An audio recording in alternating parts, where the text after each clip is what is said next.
इमरान खान की अहलिया बुशरा बीबी की audio leak कर दी गई। इमरान खान ने साबिक army chief general Qamar Javed Bajwa के खिलाफ सख्त तकरीर की, जिसमें उनका कहना था कि पाकिस्तान के जो हालात हैं इन सब का जिम्मेदार जनरल बाजवा ही है। ये मुल्क दुश्मनी जनरल बाजवा ने की है। इन चोरों को मुसल्लत करना, शहबाज गिल को नंगा करना, इमरान रियाज खान की गिरफ्तारी, जमील फरूकी पर तशद्दुद और आजम स्वाति को जलील करना, इन सब के पीछे जनरल बाजवा ही था। यह सख्त तकरीर करने की देर थी कि इमरान खान की अहलिया बुशरा बीबी की ऑडियो लीक कर दी गई। और ये ऑडियो उस वक्त की है जब इमरान खान वजीर आज़म थे और बुशरा बीबी खातून अव्वल थी, यानी वजीर आज़म हाउस मुकम्मल तौर पर किसी के कंट्रोल में था और तब की जाने वाली तमाम रिकॉर्डिंग्स इंतकामी कार्रवाइयों के लिए इस्तेमाल हो रही हैं। आप ज़रा ऑडियो सुनिए, फिर आपको मज़ीद बताते हैं। हेलो जी सलाम। हाँ जी, वालेकुम सलाम। ये जो तोशा खाने से चीजें आई थी, आपने अकबर को कहा था कि इनकी तस्वीरें खींच के भेजो मुझे? नहीं, मैंने तो नहीं कहा था। तो क्यों खींची थी इसकी तस्वीरें? घर के अंदर जो चीज आती है उसकी तो तस्वीरें नहीं खींचते, जो घर से बाहर जाते हैं उनकी तस्वीरें खींचनी चाहिए। सिर्फ ये था कि मेरे पास आ रही है, उसकी क्यों तस्वीरें खींची जा रही है? नहीं, मैंने नहीं कहा था बीबी, मैंने नहीं कहा था। इनाम ने कहा और मैंने उसको भेज दी। नहीं बीबी, बिल्कुल भी नहीं, इस तरह नहीं। आप होल्ड करें जी।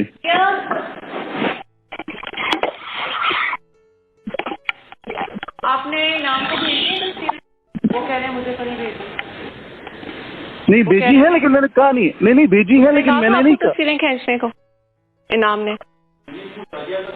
क्या क्या किसने कहा था तस्वीरें खींचने? किसने? क्यों? कौन? क्या सबूत? घर के अंदर आने वाली किसी चीज की तस्वीर नहीं खींचते, क्योंकि वो मेरे पास आ रही थी। घर से जो बाहर जाती हैं उनकी खींचनी चाहिए। घर के अंदर जो चीज आ रही है उसकी कौन तस्वीर खींचता है? किस चीज का प्रूफ?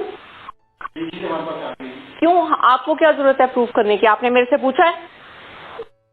आपने मेरे से पूछा है? सॉरी जी का क्या मतलब? आप लोगों ने तमाशा बनाया है इस घर को। वो एमएस हम पे ट्रस्ट करके भेज रहे हैं, उसने तस्वीरें नहीं खींची। आप कौन होते हैं तस्वीरें खींचने वाले? और तुम्हें क्यों भेजी है इसने तस्वीरें? बीबी मुझे तो नहीं, मुझे तस्वीरें कि ये चीजें आई है तो हम अंदर दे रहे हैं। मैंने कहा ठीक है, बस आप बीबी को दे दें, वो जाने उनका काम। क्या तुम लोगों का तुक है? दीदी हम लोगों ने क्या करना है उस पर तस्वीरों को? नहीं, क्या करना है? क्या करना है? आज के बाद तुम अब अंदर नहीं आओगे घर के, समझ आइए तुम्हें?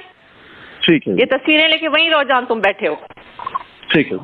हाँ जी, मुझे आप जी आपने ऑडियो सुनी, यानी तब भी वजीर आज़म हाउस और वजीर आज़म की फैमिली के पास हर आने जाने वाली चीज़ पर नज़र रखी जा रही थी, और जो चीज़ कानूनी तरीके से आइन के मुताबिक फ़रोख्त की गई, अब उसकी ऑडियो लीक करने का क्या मतलब है? सिर्फ इमरान खान को चुप करवाने की कोशिश की जा रही है और वार्निंग दी जा रही है कि हम तुम्हारी और ऑडियो भी लीक कर सकते हैं अगर तुम ना रुके। नजम सेठी ने भी इंकशाफ कर दिया है कि अब जितनी भी ऑडियोज़ आएंगी या लीक की जाएंगी वो इमरान खान की ही होंगी, अब किसी और की ऑडियो लीक नहीं होगी। यानी कि इमरान खान को सिर्फ टारगेट किया जा रहा है कि वो किसी तरीके की समलिस तहलील ना करें और वो उनके खिलाफ ना बोलें जो मुल्क का बेड़ा गर्क करके अब खुद सुकून से अरबों रुपए कमा कर घर चले गए।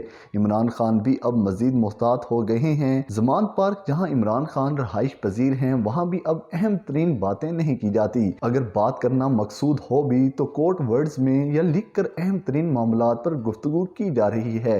यानी यहाँ एक सवालिया निशान ज़रूर है कि अगर इदारे ये ऑडियो लीक नहीं कर रहे तो फिर वज़ीर आज़म पाकिस्तान के घर की ऑडियो कौन रिकॉर्ड करता रहा?